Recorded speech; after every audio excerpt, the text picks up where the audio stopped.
Hello, everyone, and welcome to Police Off the Cuff, Real Crime Stories. I'm your host, retired NYPD Sergeant Bill Cannon, 27-year veteran of the NYPD.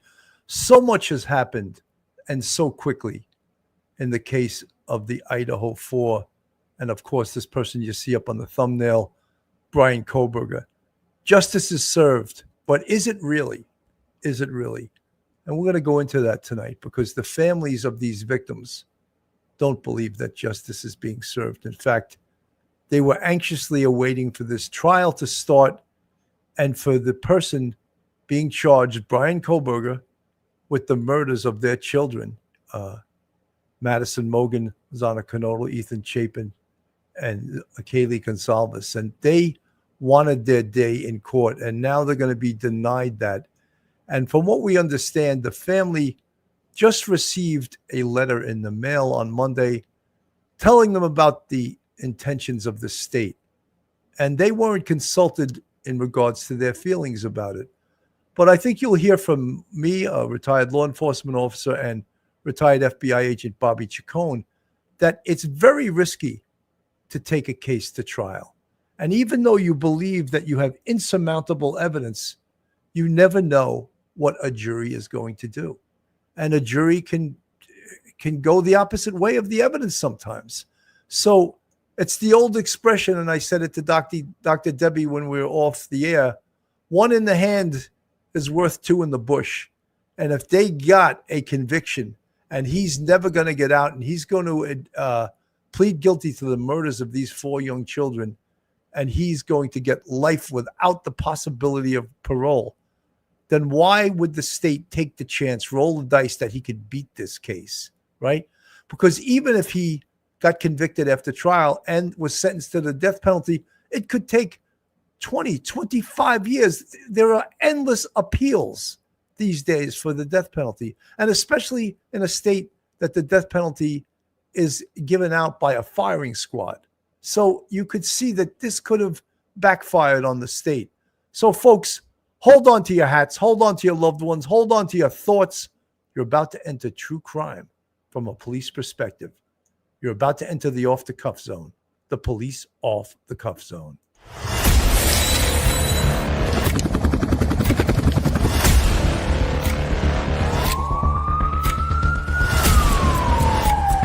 There has to be some common sense.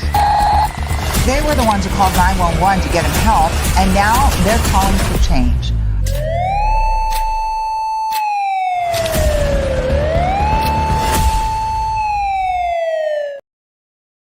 And now a word from our sponsor. BetOnline continues to be your number one source for all your sports betting action. And with baseball in full swing and football season around the corner, BetOnline has more ways to stay in on the action with the latest odds, news, and scores, even live in-game betting. From Major League Baseball, UFC to tennis, and NFL futures, BetOnline remains your choice for sports wagering info. In between games, head over to the BetOnline Casino with all the top Vegas-style games, including poker and live casino. Head to the website today and take advantage of the industry-leading VIP program with level-up bonuses and weekly cash boosts. BetOnline, the game starts here. I have 2 outstanding guests, esteemed guests that come on, are frequent flyers over the course of the year, and I'm really thrilled and happy. Sometimes, some people don't have a life, and I call them with an hour to go, and they say, yeah, of course I can do it. And that's what I count on, like me, no life. So they're willing to come on, and they're always ready. And I want you to welcome Dr. Debbie Goodman, professor of criminology at St. Thomas University in Miami, Florida. Dr. Debbie, welcome. Good evening, Sergeant Bill. I have a life, but when you call, I drop everything and I run to you. So there has to be some humor in these shows, or else we'll like all the rest of the shows that have no sense of humor. And I also, this other person I'm going to introduce to you, and of course he has a life. And I'm so happy that he was able to interrupt his life and come on the show. Welcome to the show, retired FBI agent Bobby Chacon, attorney, writer for the TV show Criminal Minds, a jack of all trades. He's also was the head of the FBI scuba team. So is that enough of your resume, Bobby? Yeah, that's enough. Thanks, sir. Thanks, I want to talk about, this was sort of a shock. And apparently last week, the defense approached the prosecution with the idea of this plea bargain, and which meant to me that Ann Taylor, the lead defense attorney for the defense and for Bryan Kohberger, was worried that she could not defend against all of this evidence. Dr. Debbie, your thoughts? Sure. Well, good evening, Sergeant Bill, Agent Bobby, the viewers. I think the word shock is correct, but now that we've gotten over perhaps the initial emotion and we look at the facts, I think you're 100% correct, Sergeant Bill, in terms of the totality of what the prosecution was bringing forward versus what the defense had. And, you know, it's almost like, let's call it the pit bull versus the chihuahua. I think the strength of the prosecution, and just to quickly go down what the list is of what they had to present: DNA on the knife sheath, at least a dozen phones, the video surveillance car, the search history of the knife sheath, sharpener, the balaclava, face mask, a selfie taken hours after with the thumbs up, potentially a DoorDash driver who may have been an eyewitness, all of that versus this alleged long drive to nowhere for star and moon gazing. It was just game over, Sergeant Bill. And, you know, intro you said, is this justice? Certainly that's going to be the key talking point, but to have this individual admit to the 4 counts of first-degree murder, felony burglary, a solid conviction of life in prison, without the possibility of parole, potentially that may indeed be this in this case. Absolutely. Bobby, you know, you're an attorney. You also were an outstanding FBI agent, and you know the risk of taking a case to a trial. Even when the evidence seems to be insurmountable, there's always a chance that a juror or jurors cannot see it the way the state presents it. So your thoughts on this? Was this the right move by the prosecution to seek out, or the defense sought it out, but the prosecution offered it? Yeah, the defense sorted out. I'm not really shocked because they had lost a series of pretrial motions. They kept trying to either get different kinds of evidence either excluded or different motions or different types of things into the defense in the case, and they would deny that. And so as each of those motions failed, I felt we were closer and closer to a resolution before trial. And don't get me wrong, when the defense seeks this out, it doesn't necessarily mean they have a weak case or they think they have a weak case.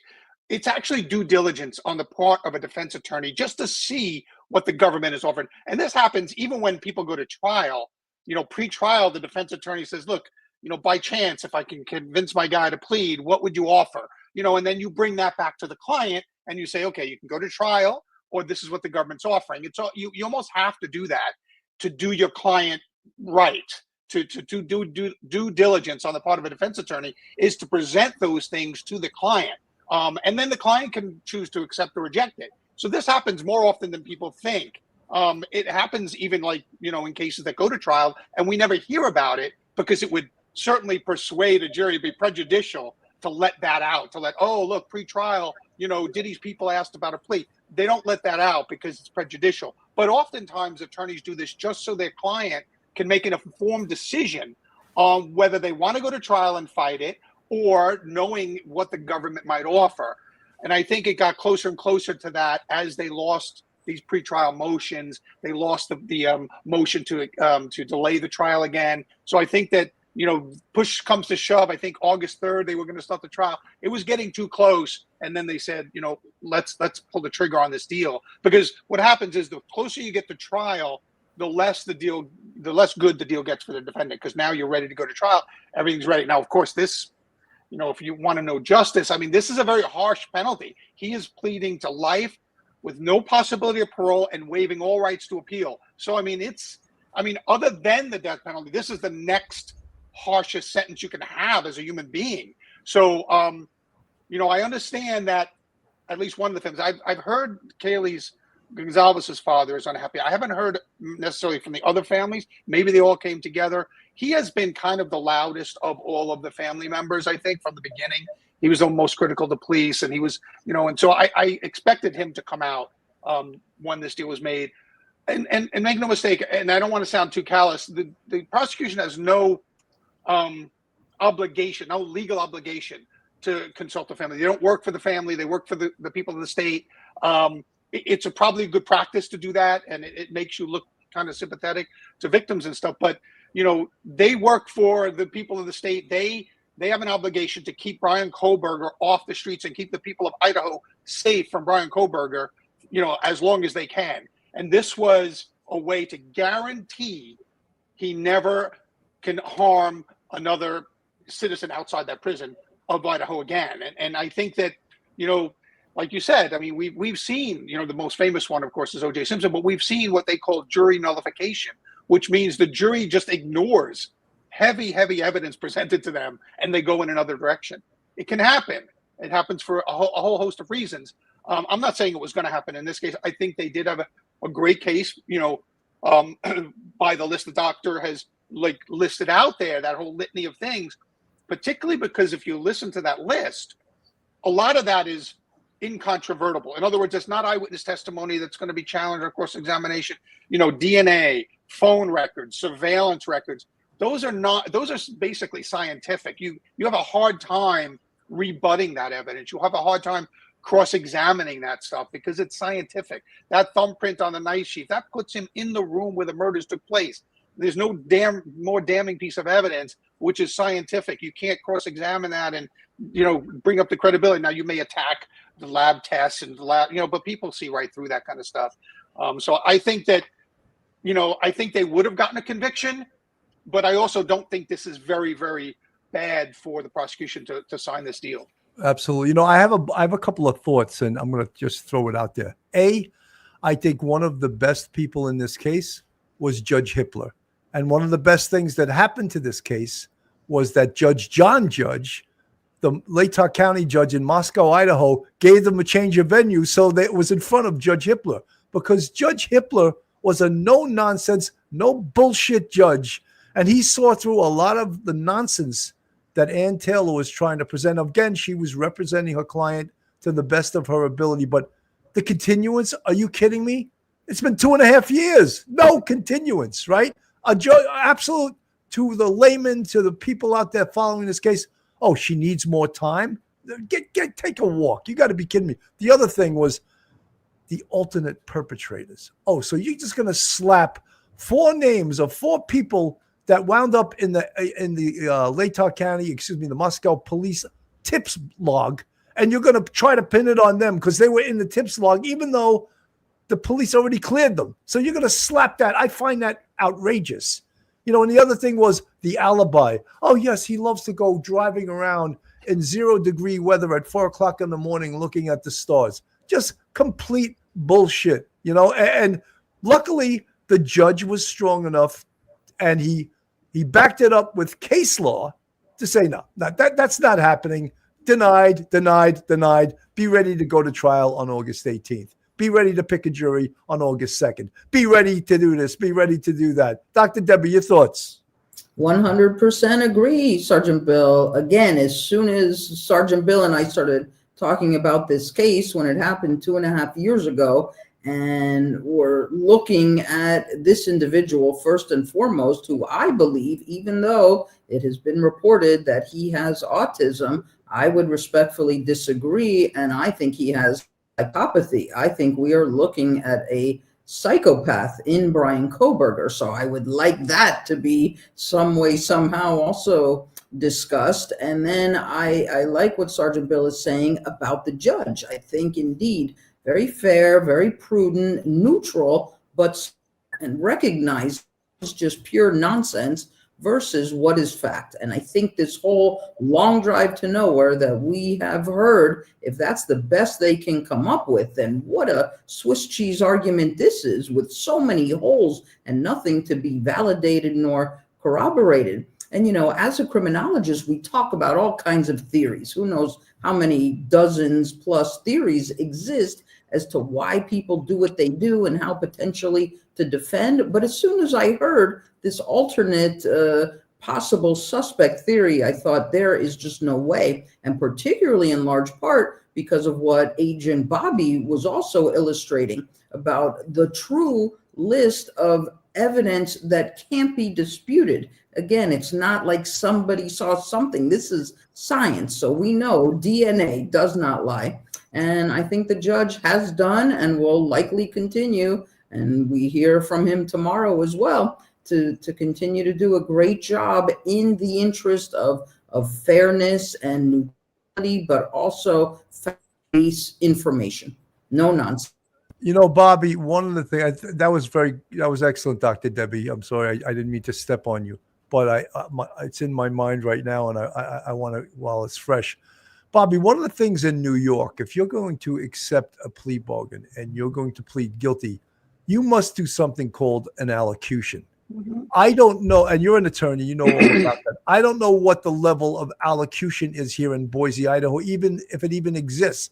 But I believe in New York, you have to admit to every part of the crime, every subdivision. Yes, I did kill that person. I did intend to kill them. I killed them with a knife while in possession of this. That. So you have to. Now, is that the same? Is that what he's going to do tomorrow? Yes. Yeah. The allocution has to be on the record. So they start court just like they normally would do. Now, I don't know if this is going to take place tomorrow. The judge may want to review the deal because the judge doesn't normally pass judgment on the deal. They just make sure that all the I's are dotted and the T's are crossed, and everybody did their due diligence on both the defense side and the prosecution side. He doesn't get to decide whether it's a good deal or not a good deal. Judges don't necessarily weigh in on that because it is the defendant's right to accept the deal, and it's the prosecution's purview to actually offer the deal. And so the judges don't necessarily get involved in that. But they have to start at some point. He has to be on the record in public and actually admit to the different criteria that make up so we've all heard the elements of a crime. It's not just murder. And you look at a murder statute and it has, you have to do this, this, this, this, and this. Well, he has to, on the record, admit that he did this, this, this, this, and this. He has to admit he did everything, every element of that crime according to their state statute for that conviction. So he has to get on, and you're right, he has to say, I killed him with malice, a forethought, and whatever else the elements of the crime of murder or that he's pleading guilty to, he has to, on the record, in public, in court, say those things. Now, certain judges allow defendants kind of to say stuff and doesn't necessarily go into detail, the bare minimum. And other judges are pretty tough, and they actually, pull it out of the defendant and say, no, did you do this? So it'll be interesting to watch that kind of allocution. Also, I understand that the defense in this case actually tried to get an Alford plea in this case, which is basically, it's kind of like a nolo contendere. It's kind of like a plea where you don't have to say you're guilty or say the things you did. And that was rejected by the prosecution, and they weren't going to allow the defendant to get away with that. And those pleas are very controversial. Most people don't like them. So an Alford plea was rejected by the prosecution in this case. So he is actually going to have to stand up in front of that judge on the record with people, with a court reporter taking it all down into the public record, that he did these things that constitute the crime, and he's going to have to do it. He's going to have to do it for every defendant. Every victim. He's going to say how he killed this person, he's going to have to go into, pretty, I think it's going to be, horrific detail. And I hope the judge requires him to be as specific and as detailed, as he should be. And Bobby, just to be clear to the folks in the audience, that's done. So he has absolutely no avenue whatsoever for appeal, because they slammed the door, and that he could say later on, I was forced into this plea. I didn't do it. They made me say this. What are you talking about? Oh, no, the judge will go through that whole list that you've often heard, like, are you of sound mind? Have you consulted with your attorney? Are you feeling well today? He goes through a whole thing, making sure he's of sound mind and body before he gives that statement on the record. He'll go through a series of questions. Have you taken any medication? They go through that, and they make sure that it's foolproof, that they get it on the record, and he can never ever kind of say anything about that. Basically it's a confession, right? It's a confession on the record, and there's no way he can ever say it was coerced or I didn't know what I was saying, because the judge will be very careful to go through a list of questions prior to him speaking. One of the things that I'm sort of not a pro death penalty person, because I think they've destroyed the death penalty in this case by endless appeals. But the death penalty did its job in this case. And what I mean by that is the threat of the death penalty made the defense come forward and say, we want to make a deal. And without that death penalty hanging over the defendant's head, what reason would he have to plea? Dr. Debbie. Right, that's a good point, and maybe that's something also that the viewers could consider. What is the consensus that if this case did go to trial, would he have actually gotten the death penalty? We don't know. We know that we could get 12 friends and colleagues together and say, where do you want to have lunch? We can't decide on a restaurant. So how difficult it is for an actual conclusion to result in a death sentence. But yes, I think this, let's call it negotiable instrument of the death penalty, absolutely moved the needle. And I think the walls were literally closing in on Bryan Kohberger and this whole defense, right around the corner here at the, 5 or 6 week mark, where absolutely, if the death penalty were not on the table, then I don't know what else would have occurred here. So it was important in this potential outcome. I've been in a lot of life and death situations on the NYPD, and Bobby, I know you have too, in the FBI. And believe me, even bad guys, real tough bad guys, when it's between life and death, they choose life. And you could say, Bobby, is that not the truth? Yeah, I mean, I actually, even better than that, I sat down. I always remember this specifically. One of the times in my career, I sat across the conference room table with a defendant who we got to sign a plea deal. Now, was it life? He signed to 35 years where he would serve 35 years. And he was probably in his mid-30s because I indicted him. He was in his late 20s. He ran back to Jamaica, the island of Jamaica, and it took me 7 years to extradite him back to the U.S. And I got him back, and I had already, in the meantime, tried his brother, and his brother got life without the possibility of parole. And when we finally got him in, and me and the prosecutor were on one side of the table, and he was, we did the deal and negotiated. And when it came time for him to sign that deal, 35 years, he was going to spend every day of 35 years in jail. And because there was no, there's no parole in the federal system. And so, watching him sign that, he's looking at the paper and he's really having a hard time because he's in his, early 30s, mid 30s. He's going to be 70 if he survives that long in prison by the time he sees daylight again. And his hand was shaking. I could see his hand shaking when he's trying to put the pen to the paper, and he was sweating because, his brother took a shot and got life. He could have went to trial and beat it. Now, I don't think he would have. But 7 years later, all my witnesses were gone. It would have been a kind of a chore to kind of retry that case 7 years later. But sitting across that close to somebody who's literally putting his hand on that piece of paper, and with his signature, he is voluntarily putting himself in jail for 35 years. I'll never forget that because I just watched his hand shake just before he was signing that piece of paper. It's a powerful thing. And so, there's no guarantee, by the way, that if Kohberger gets convicted, he's going to get the death penalty, right? There could be a penalty phase. He can come in with the parents can come in, his lawyers can come in with all kinds of, character witnesses, and people feel sorry for him. And we could have went through this whole trial, gets convicted, and then he gets life with no parole anyway. So there was no guarantee that you're going to get the death penalty upon a conviction. Bobby, that's my argument. One in the hand is worth two in the bush. Yeah, yeah, absolutely. You're getting the kid. I want to play this. This is the Chapin family, and we haven't heard a lot from this family during this whole 2.5 years, and they are nothing but class, this family. And I'm amazed that they are such wholesome and nice people. I certainly couldn't be like them, but I admire people like this. Let me just play this. Some Good Morning America. Yeah, George, good morning. So the last time that Jim and Stacy Chapin saw their son Ethan alive, it was Parents' Weekend at the University of Idaho. They told me they left full of pride. Their 3 children, their triplets, were living their best lives. But that feeling was short-lived.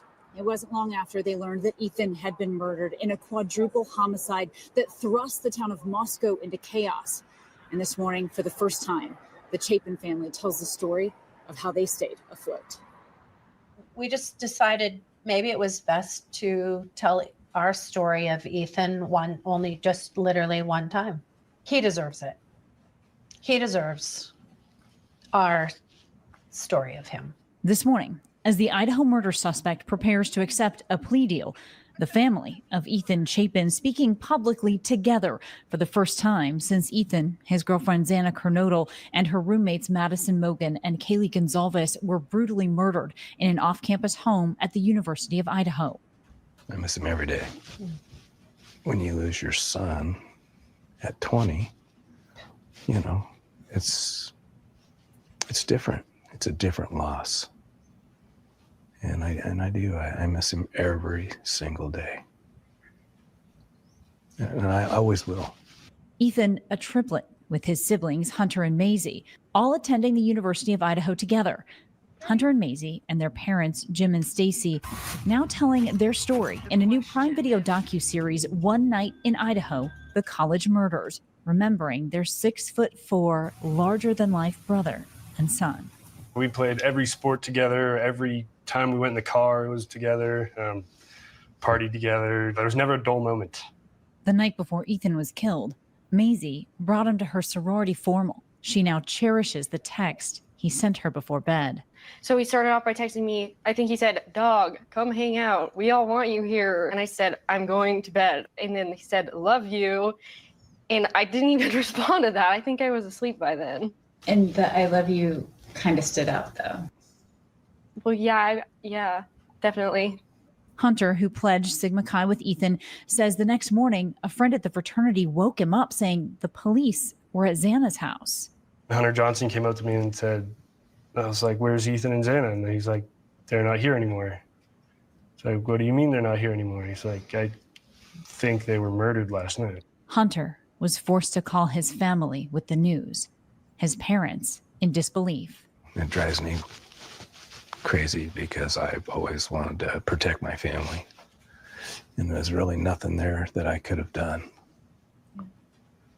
You know, instantly he was taken. A suspect, Bryan Kohberger, arrested nearly 7 weeks later. With a bit of relief, the Chapins shifting their focus to their son's legacy, getting tattoos to honor him. We all benefited from having Ethan in our lives for 20 years. It's a tremendous loss. You know, when you look at the human side of this, it's just so hurtful, you know. And you know, this was a story. This was a thrilling story. This was a person that, had he not been caught, probably would have become a serial killer. You know, this is a guy who's definitely missing a few marbles in his brain. And it's what we would call in the true crime community a sexy case. It's really like a case that everyone was interested in. So we somehow put the families on the back burner because to pay attention to them is much too painful, you know. And that's why most of the true crime audience, that's not why they're watching this. They're watching this to see the police work, to see the violence, to see the mind of this murderer. And that's what draws them to this. But when you see the family, and this is a really great family, and it makes it even harder that he was a triplet. So now the third piece of this triumvirate is gone, you know, it's gone forever. Dr. Debbie, your thoughts? Yes, and thank you, Sergeant Bill, for spotlighting the families. And that is such an important aspect of crime and criminality, because these are real people. And what we know in our field is, unfortunately and tragically, death and dying is a part of it. But here's something to think about that I've thought about for the 2.5 years with these 4 families. And that is, we understand that when our parents die, that's our connection to our past. When we lose a spouse, that's our connection to the present. But the loss of a child is almost the most devastating. Why? Because it's considered the connection to the future. And so as parents, we put so much love, attention, interest, time, effort, energy into making sure that our children grow up happy and healthy. And in listening to Ethan's father, I really got, you know, tears when he said, all I wanted to do was protect my family. And I think that is truly every parent's goal. I don't know of any parent that sends a child to college and thinks that they won't return due to a murder. I appreciate that you are putting the families in the spotlight. It's important. Well, thank you, Dr. Debbie. You know, Bobby, what everyone wants to know, and I don't know if we're going to find this out during allocution, everyone wants to know motive. Why did he do this? Not everyone. You know, we had this conversation. I hate the why question. I don't care why he did it. I'm not interested in why he did it, to the extent that it could prevent another crime, maybe. But most of the time, we so focus on motive. First of all, motive, for the most part, it's not an element of murder. We don't have to prove motive at trial. We just have to prove that he physically committed the crime, except with the exception of hate crimes and things like that, where you commit the crime for a reason, and the law says if you do it for that reason, there are enhanced penalties, things like that. But most of the time, motive is not important to me as an investigator. I just need to prove that you did the crime. And we get mixed up with murder, with motive, because everybody wants to know the why. But eventually, if you get into the mind of this person and you figure out the why, it's not going to be satisfying to any rational human being. There is no why he did this that will be satisfying. There is no why he did this that will be a comfort to the family, right? These people were brutally murdered. Whether he did it for this reason or that reason doesn't change that. And it doesn't provide any comfort for the family or the loved ones. It doesn't provide any benefit to law enforcement of stopping the next psycho, because this guy was operating on his own. And so I don't get wrapped up. I don't care why he did it. I'd rather just hear him say what he did and be gone with him and never hear about him again. I'd rather learn about Ethan. I'd rather learn about the victims. I hate that we know more about this guy than we do about these poor kids that he killed. I don't like knowing his name. I don't like saying his name. I hate that we make the celebrities out of these people, and and everybody wants to know, but it doesn't matter. He did an irrational act. Whatever his why that is, it won't make sense to us. It won't make sense to rational thinking people. No one's going to say, "Oh, I get it now. That's why he did it." No, it's not going to happen. He's an irrational psychopath, and whatever his why is not going to make sense to us, and it's not going to provide any comfort. That's just my. Bobby, you're 100% right. But in this world of where people lionize serial killers and put them on this pedestal, like, oh my God, Rex Human, the Gilgo serial killer, another savage, another psycho. But people, like, there's so many people still out there. There's people in the chat tonight. Oh, he's innocent. Like, please spare me. Go home and they would call them the pro burgers. And I told them all to go home and eat a cheeseburger, if you're a pro burger. This is ridiculous. And when we look at the evidence in this case, and Bobby, you did, I think, 27 years in the FBI. I did about the same amount on the NYPD. We were in the world of crime. I was in homicide. You were in FBI. You were working with Brooklyn North or Brooklyn South homicide. And we know the streets. We've seen the streets. We know the human condition. We know how people bad. We know there's bad people out there.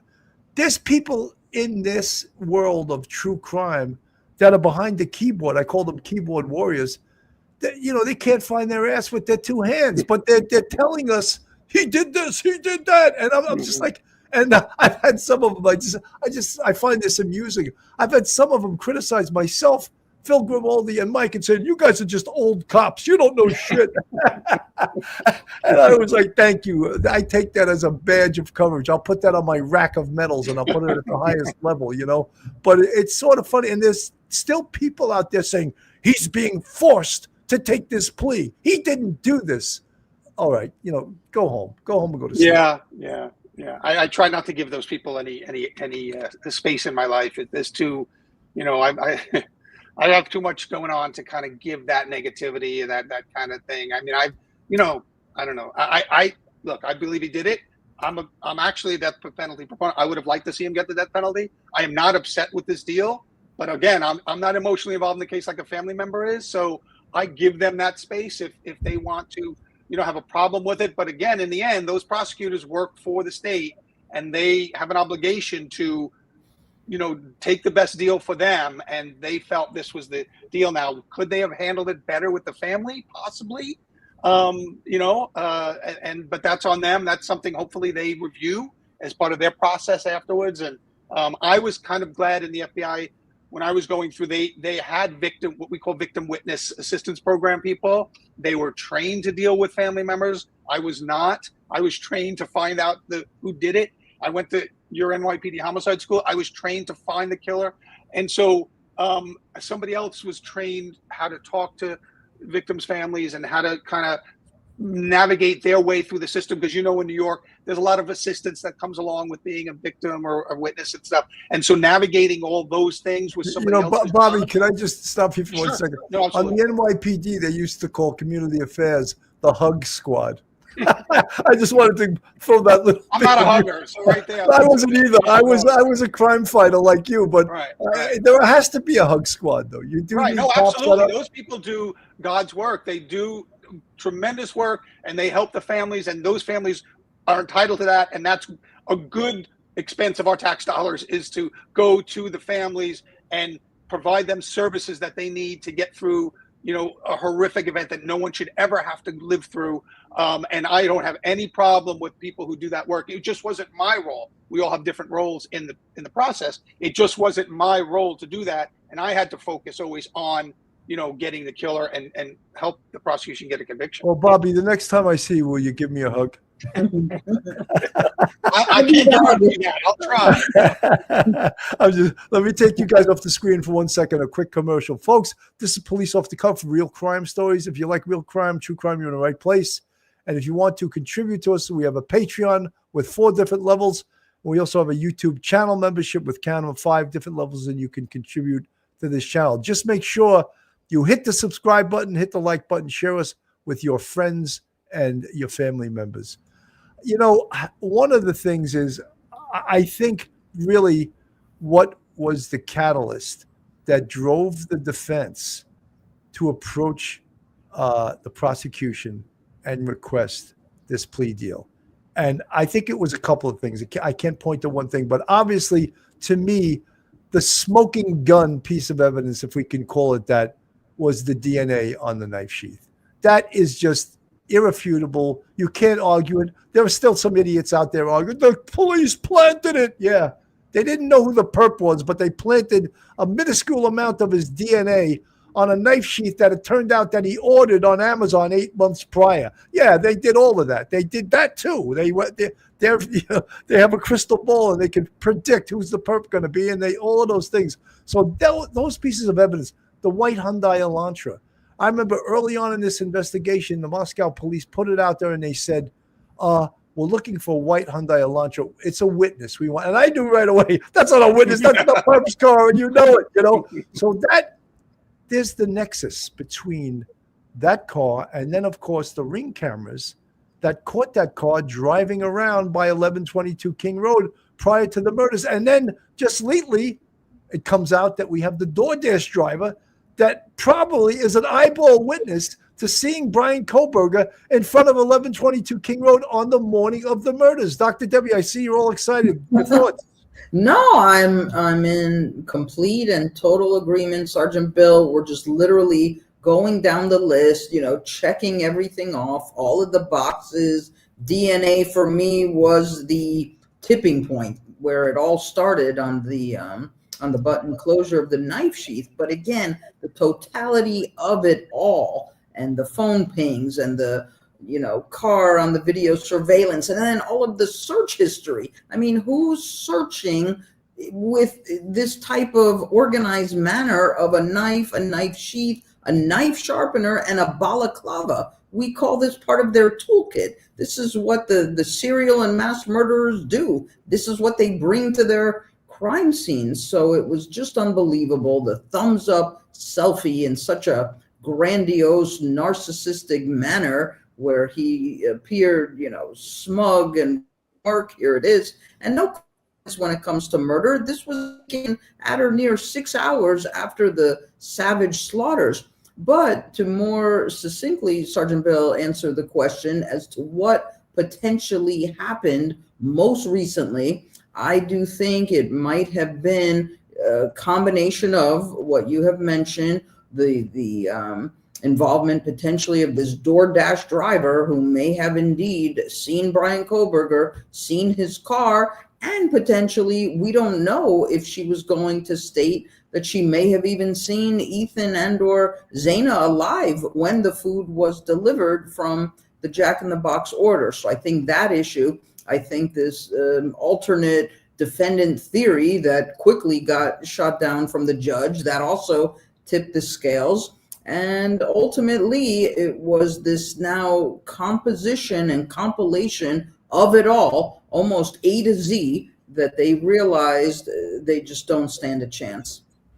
And then 100%. You know, Bobby, I've been saying all along and covering this case, and I've been covering it since the beginning, I believe that the prosecution has way more evidence than we know about. I think there's plenty more evidence that they haven't revealed, because everyone thinks that everything that's in, the arrest affidavit, everything that's in the discovery, that's all they have. And I guarantee you, look, I knew detectives that wouldn't turn in their DD5s till the day before a trial. All of a sudden they're like, oh my God, what is it? A DD5 is a cop lingo for a complaint follow-up.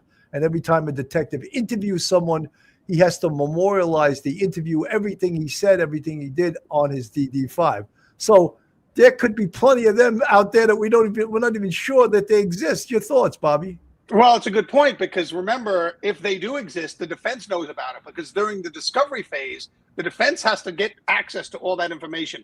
So if you think that they would sign up for their client to plead guilty to a life sentence without possibility of parole on a flimsy case, that's not the case. That would be legal malpractice on the defense attorney's part. They knew just how strong the government's case was, because they, through the discovery process, are entitled to see not only all the evidence of his guilt, but any exculpatory information that came up during the course of the investigation. That is, any evidence that might show he didn't do it that came up, they have to turn that over to the defense. So the defense had everything that was going to be presented at trial. That's one of the fallacies of these TV shows and movies, that the gotcha moment in the courtroom. There are very few gotcha moments in a courtroom, because the defense, through the discovery process, is entitled to see everything in the investigative files. So they knew. So if that stuff has not been made public yet, and much of it might not have been, they knew how strong the case was. And let me tell you, for them to sign a plea to get their client life with no parole, with no appeals, they felt, the defense attorneys must have felt that they had an overwhelming case, the prosecution. 100%. I want to play this from Law and Crime, and this the Goncalves family sort of lets you know how they feel about this. Give us some time. This was very unexpected. We appreciate all your love and support. #heartbroken, Kaylee Jade forever. Now, in a follow-up statement, the family said the following: the death penalty is merely an illusion in the criminal justice system. When available, it serves as a bargaining tool for the state, and when rarely applied, it's never enforced due to a highly inefficient appellate process. The notion that someone can plead guilty to a crime and still face years of appellate delays reveals a systemic failure. The Latah County Prosecutor's Office treatment of our family during this process is something I wouldn't wish on anyone. We questioned decisions early in the investigation. Why was the mayor commenting on the case? Why was the coroner speaking to families? Why was an officer with less than 2 years' experience leading the investigation? Why was the University of Idaho involved when they declared it an isolated off-campus incident? Why was the university permitted to write a book about the incident while others were silenced under an overly broad order? As a result, we were branded adversaries. So it was no shock how the Latah County Prosecutor's Office mishandled the plea deal. They vaguely mentioned a possible plea on Friday without seeking our input and presented the plea on Sunday. Latah County should be ashamed of its prosecutor's office. 4 wonderful young people lost their lives, yet the victims' families were treated as opponents from the outset. We weren't even called about the plea. We received an email with a letter attached. That's how Latah County's prosecutor's office treats murder victims' families. Adding insult to injury, they're rushing the plea, giving families just 1 day to coordinate and appear at the courthouse for a plea on July 2nd. Who do they think they are? After more than 2 years, this is how it concludes, with a secretive deal and a hurried effort to close the case without any input from the victims' families on the plea's details? Our family is frustrated right now, and that will subside, and we will come together as always and deal with the reality that we face moving forward. Once again, we thank everyone for their thoughts and prayers. Now, according to TMZ, Xana's aunt Kim Kernodle is furious, wanted Kohberger to face a jury, despite the prosecution allegedly telling them that this spares the families having to see gruesome crime scene photos. Kim responded, "We know the graphics. They were not trying to spare us." She claims when prosecutors informed them of the deal, they didn't mention removing the death penalty. Hey, everybody, this is another lawn crime. So interesting, right? But, and Bobby, we discussed this at the outset of the show, and we understand why the prosecution wants to go with this, this plea deal. And, life without parole, pleading guilty to 4 murders, or taking it to trial, risking losing. And that could happen. And as you said earlier, there was no guarantee, even if he was convicted after trial, that he would get the death penalty. So to me, I might not feel this way if I was the father of one of these kids. However, to me, knowing what could happen, I think this is a win-win. I do too. I mean, look, I understand. I'm not going to criticize too harshly a grieving father, but he's been very hypercritical of the investigation from day one. And the statement from the family seems a little contradictory in the fact that they wanted to go for the death penalty, and then they went into this exposition on how long it takes and the appellate process, and that the system is broken. Well, that's not the prosecutor's fault. They're working in a broken system. They can't fix that. The prosecutors cannot fix that system for this case.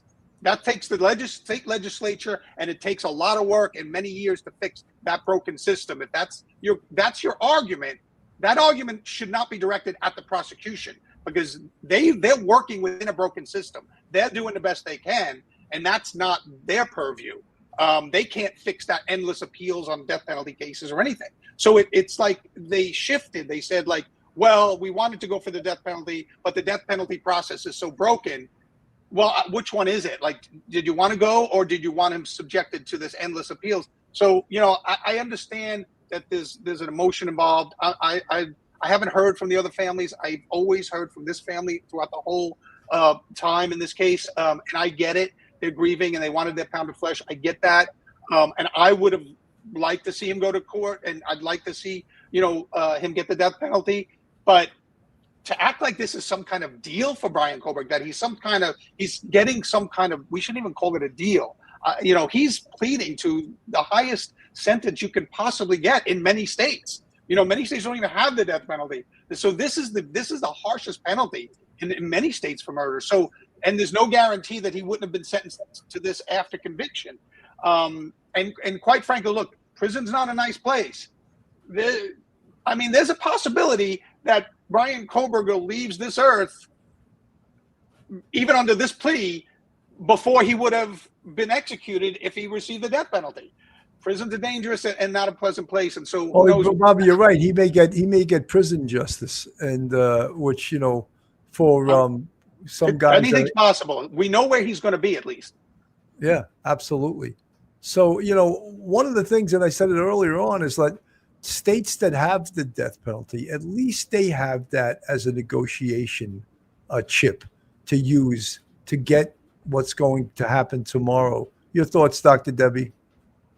Yeah, I'm thinking also about what Agent Bobby just said too about the families, and certainly I don't think anybody should judge the depth of emotion that these families are experiencing. And yet I would agree that perhaps the approach of communication here could have been handled differently, maybe better in terms of just receiving an email versus could there have been a conversation with all of the families at the same time. Maybe that's on a Zoom call, or maybe there was a way to coordinate an in-person type of approach. So I think the idea of it feeling a little bit insensitive perhaps, or lacking a heartfelt approach may have also, understandably so, irritated these families. So I'm not sure as we speak if it's merely the one family, the Goncalves family, and or the other 3. Do we know, are any of whom on board, let's say, with this outcome? And are they in favor, as Agent Bobby is saying, of an actual certain conviction of saying, yes, I did it. Mr. Kohberger would be saying potentially tomorrow to 4 different counts of first-degree murder plus the felony burglary. Does that at least in some way, not that there's ever a happy ending, but does it create the ending which again can feel like justice in this very, very difficult, heinous, horrendous murder that has taken place? Absolutely. You know, Bobby, tomorrow at 11 a.m. Boise, Idaho time, 1 p.m. Eastern Standard Time, court will start. Now, the judge knows all about this case. He knows everything about this case. Does he really need to hear about this? What he needs to hear are the words that allows him to be satisfied that all avenues for appeal are shut. The door is slammed shut because I slammed the door shut by asking you all the correct questions. Is that what's going to happen tomorrow? The allocution of Bryan Kohberger admitting to every part of this crime. Does he have to admit his mental state of mind? Only if it's an element of the crime. I haven't read the murder statute word for word, but only if it's an element of the crime would he have to do that. So, for example, if it's if it's murder with malice, he would have to describe his malice and things like that. So I don't know if they're going to do the allocution tomorrow, and I don't know. The one thing I don't know is victim impact. Usually we have victim impact statements. Everybody gets to make a statement. That's usually to kind of influence the sentencing. Well, there's going to be no influencing of a sentence here because we know what the sentence is going to be, and it's the harshest sentence you can get other than the death penalty. So I don't know, and I know that they should have an outlet for that, and I don't know what the Idaho law is as far as getting the families the opportunity to voice that in open court. But I tell you what we will get that you won't get during a trial. You're going to get something that we're all going to hear, and that's Bryan Kohberger admitting to what he did. If this case goes to trial, you're never going to hear that. He's not entitled, or he's not obligated to testify in his own defense. He probably would not have. Most lawyers advise their clients not to. He does not have the obligation to self-incriminate. But now, because it's a plea deal, he's going to have to, on the record, we're going to hear Bryan Kohberger, in his own words, tell us what he did. We would have never heard that if this case was in the trial. Never. And that's something additionally that we're going to get that we wouldn't have gotten. 100%. But I also, it's unclear as whether or not this will be televised tomorrow or if there'll be any coverage whatsoever. They've been very, very quiet about it.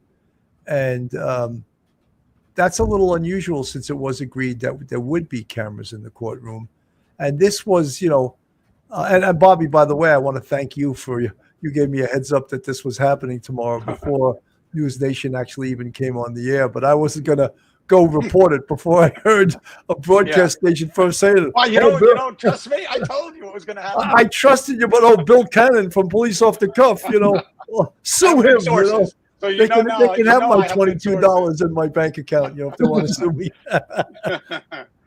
You were the first one I told when I heard. Well, I appreciate that. But, it is, everyone wants to know what the hell happened here, and that's maybe the reason why most people wanted this case to go to trial, because they were fascinated as to the why and the how. And does the evidence connect? All during this case, I heard so many people say, oh, it's circumstantial evidence.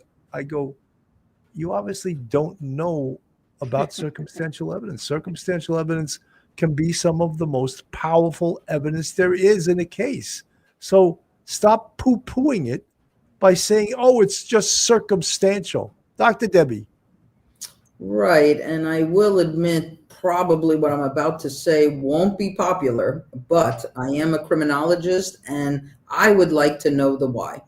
I really would. I would like to know the why on a few ends. First of all, why did he do this horrific crime? And I'd also like to know, why did he select these victims specifically? And why was he, because I'm a professor and I've taught thousands of students at the college and university level for 30 years. So why did he start out in some kind of academic interest, actually to enter our field with maybe a noble goal or idea in mind?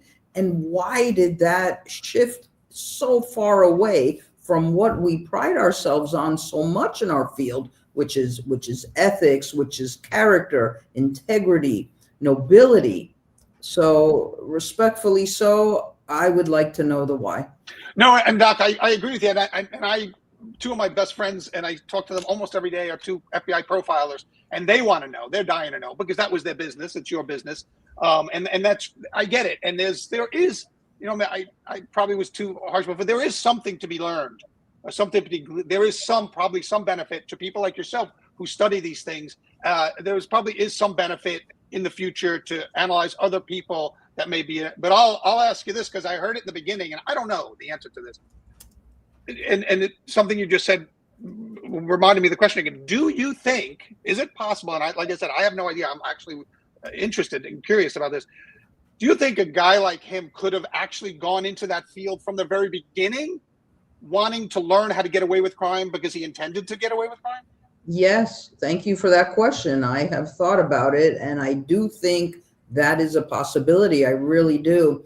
I think also, Agent Bobby and Sergeant Bill, that the building up of this individual, and by no means am I rationalizing anything, neutralizing it, or justifying it. It is absolutely hideous and beyond brutal. But I think potentially when he saw his own life of 28 years, at least at that point, now he's 30, nothing was going well for this individual personally or professionally. So I really think that his deep dive and what he prided himself on the most was his intellect. He got a bachelor's degree. He received his master's degree. He was just at the early onset stages of the PhD, but I think he wanted to excel, realizing he would not, personally or professionally. And I think at some point, he simply wanted to be in the textbooks. And then he made this decision to participate in his own social experiment, because I have no doubt he read all about Bundy and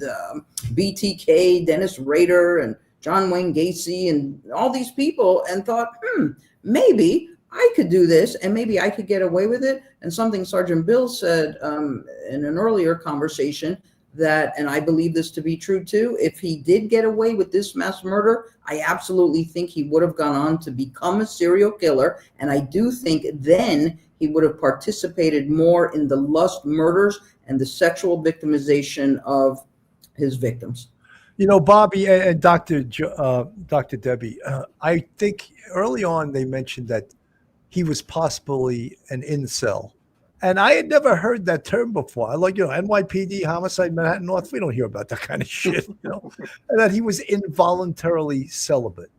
And it makes a lot of sense because I think, and I'm not anywhere near a psychologist or psychiatrist, I'm unqualified to give this diagnosis, but I've seen a lot of cases like this. I think this was psychosexually motivated murders. I really 100% do. Was it coincidental that there was 3 beautiful girls that he murdered? And the guy was probably accidentally there, Ethan Chapin. He wasn't supposed to be there. So I definitely think there was a sexual element to this. And I think he's probably a psychosexual psychopath. Yeah, and unfortunately, who knows? He might write a book. We might see him a lot in interviews. I hope not. Like I said earlier, but you might see him. You see these guys interviewed on TV now. You see them become, interviewed in documentaries and stuff. And who knows? I won't watch them, but we might hear a lot from him in the future. I hope, and that to me re-victimizes the families every time he's given that opportunity. But, in our system today, you see it a lot. You see, these killers interviewed and things like that. And, I hope not, because I have nothing to learn from him. But I know the doc and my friends who are profilers, they want to get inside his mind. And I get that. And it just gives me a bad feeling sometimes when, when these guys get too much celebrity and they, and they start, writing books or become the subjects of these things. I mean, I don't know if he'll do it, but you've seen guys like Christopher Watts, who murdered his wife and 2 young children in Colorado, start to get love letters in jail and things like that. And people start getting a fan base, and it's just part of this, what you were talking about earlier, Sarge. It's just part of this whole fascination with crime, and when you do enough of it, you're kind of over it. One of the things, and what became a big object of the court's ire, was all the publicity, and specifically the Dateline NBC documentary, which undoubtedly information was leaked to them. They believe it came from the law enforcement side. Early, but even before that, in the first year, this guy Howard Bloom, who I think another guy couldn't find his ass with two hands, but everyone's putting him on their show like he's this murder expert. And I was like, why are they interviewing this guy? He knows nothing. He was a writer for the New York Times. He's an excellent writer. I'll give him that. He's an excellent writer. But why are you asking him questions about murder and all of this stuff? Because he doesn't know what he's talking about, And then, of course, coming out in July, James Patterson. He's probably, oh, my God. Now that it's going to take all the steam out of his book coming out because he's now taking a plea. And there's another documentary on Prime TV coming out. So, yes, tremendous amount of publicity on this case. And now the Bryan Kohberger industry is over. Dr. Debbie. Well, maybe not. Hopefully it's over. Yeah. Yeah, people will still try to make money off of this case. And, there's going to be those that want to go into the prison to interview him, and write their next book. Your thoughts, Dr. Debbie? Oh, by the way, Dr. Debbie, so many people in the chat have said how wonderful you look in pink. I'm glad that Bobby didn't wear his pink outfit tonight. I'm glad we called each other. So what are you wearing tonight, Dr. Debbie? Thank you. I appreciate that. But something I would like to add, if I may, please, as both Sergeant Bill and Agent Bobby know, and will remind the viewers of this, it's an interesting term, an interesting concept called hybristophilia. So that is literally when people become fascinated by, interested in killers. And there's such a laundry list of these people. Who are they? Menendez, Luigi, Agent Bobby mentioned Christopher Watts. We got Scott Peterson. I mean, on and on the list goes. So that's this whole other level and layer to this. Why are people, almost with the celebrity?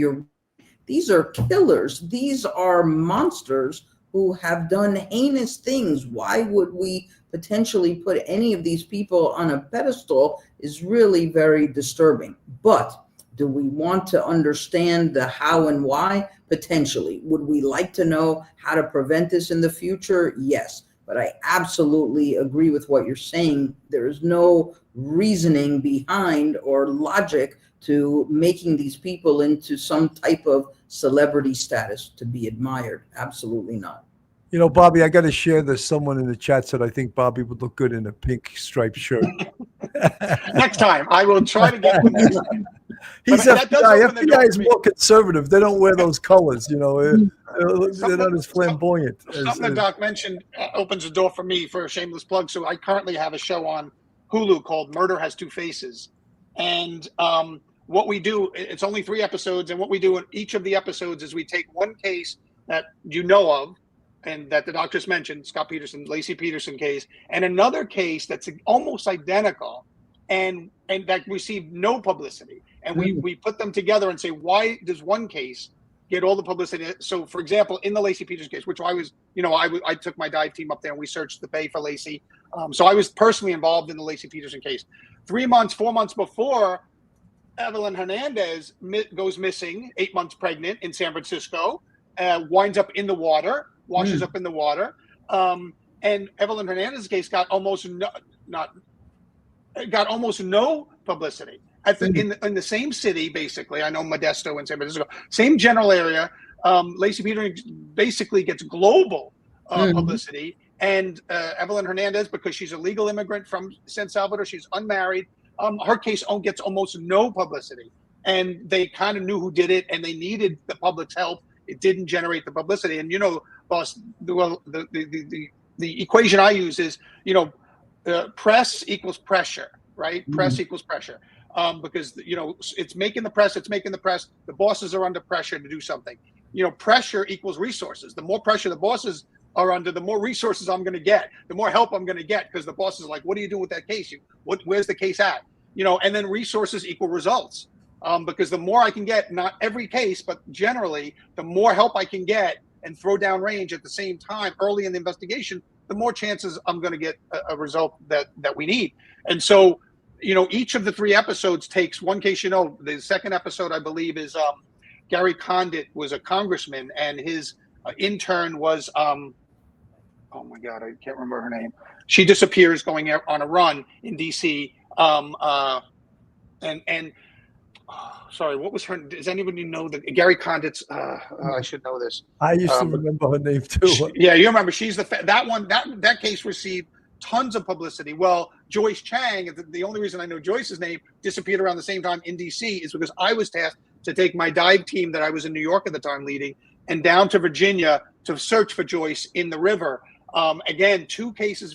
Joyce was an attorney for the Immigration Service, same age as Gary Condit's intern. So it was like, so that's why we call it Murder Has Two Faces, because some cases get publicity and some cases, which are very similar, don't get publicity. Now, is it because the victim looks different? Maybe. Bobby, with Chandra Levy. Chandra Levy. Yes. Milwaukee civilian. Thank you so much for that. Thank you. I knew somebody in your audience would know it, and I really apologize for not remembering that, because that was, it's etched in my mind. Now, I worked the quiet case on that one because my team searched for Joyce Chang, who was very similar in age, very similar life situations, working in D.C., the power base of the country for the first time. They're both young and excited to be beginning their career in government. And Joyce's case got almost no publicity, and Chandra Levy's case got, again, national publicity. So Murder Has Two Faces is our 3-episode show on Hulu right now that kind of goes into some of what we were talking about. How does this, how does it happen? How does something go viral right now? Why does we know Bryan Kohberger? I know because it was a brutal crime, but since that happened 2.5 years ago, there have been lots of other brutal crimes, unfortunately, in this country that we don't hear about because there's only so much air in the room, and this case has taken up a lot of air. Well, Bobby, I call that the politics of crime, and even to put it in a more geographic area, where I worked in Manhattan, if something happened below 96th Street, it got a certain level of attention. If it happened above 96th Street, no one gave a shit about it. No one cared. Right. And that wasn't just the police department. That was the press. That was the politicians. And they'll all swear every murder gets the same amount of attention. That's absolute bullshit, and you know it. Right. Or if something happens inside Central Park, call in the National Guard, call in, call in an airstrike. We want all the resources we can. So you're right. It's the politics of crime, and cops deal with it every single day. And this case happened to just it was one of those cases that just, look, 4 students in their off-campus housing at a university, that's probably one of the safest places you could be in this world. But yet this happened. And it's always going to get that type of attention because everyone that's a parent has a kid that at one time goes away to college, and you always accept, nothing's going to happen. They're safe as hell at college. If something's going to happen, it's going to be self-inflicted, like drinking too much and, doing something stupid. But for the most part, violence doesn't really happen that often on college campuses. Well, and especially at that college campus, right, Bill? Because Columbia, University of New York, not the best neighborhood. USC here in Los Angeles, nearby, not in the best neighborhood. This is like, Idaho. This is like, pristine country up there. You wouldn't expect this level of violence and horrific violence. I get why it got the publicity it did, and I'm glad it did.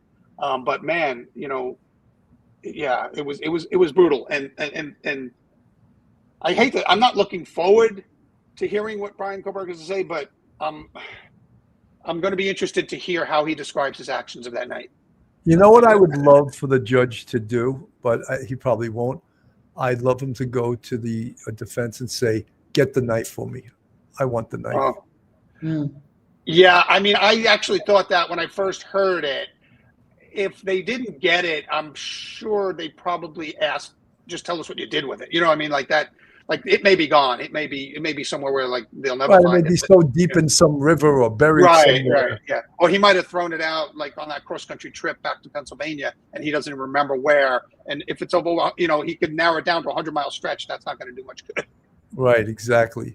But that, I think that would satisfy a lot of people. Not that we have to satisfy the public, but that would, all the pro-burgers, that would shut them up, if he came and goes, here's the knife I used, But that's not going to happen. I want to thank you, Bobby.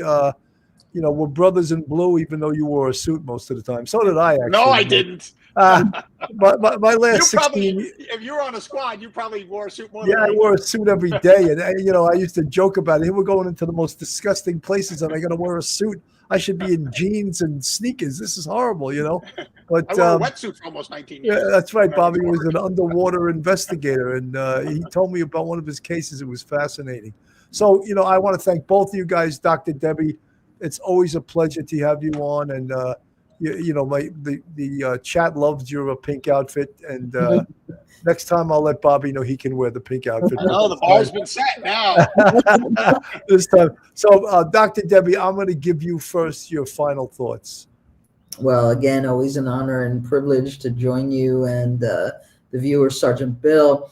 It really is the finish line with every case. We want it to end in a way that we feel is just. I think overall, knowing that this individual is indeed the person who committed these brutal murders, he'll admit to it. He'll spend the rest of his life in prison without the possibility of parole, without appeals. I think hopefully at some level can bring the family some sense of closure and a sense of justice, and whether it was exactly in accordance with their wishes, we'll hear more about that. But I do think overall it's important that we have somebody being held responsible and being punished severely. Absolutely. Thank you so much. And Bobby, you always have outstanding words to say at the end. So your final thoughts. I just want to separate the two issues. I do wish, as Doctor said earlier, I do wish probably the prosecutor's office handled the dealing with the families a little better. And they hopefully will learn something from that. But I think that is apart and separate from Bryan Kohberger's guilt or innocence. I think that, I think we've got a good outcome from this. I personally would have liked to see him go to trial and get the death penalty personally. But I think that this is a good outcome for the prosecution, aside from how they mishandled dealing with the families. And again, hopefully they learn from that. I've always had the luxury of having the resources of a whole separate department like your Hug Squad to deal with that. And I think it's important to learn from that. But I think that's separate from the question of whether he's guilty or innocent, and the fact that we have a brutal murderer that potentially could have gotten off at trial and murdered other people. I think it was great police work early on for this type of crime scene, this complex of crime scene with this many victims, with a perpetrator that had no real connection to the victims.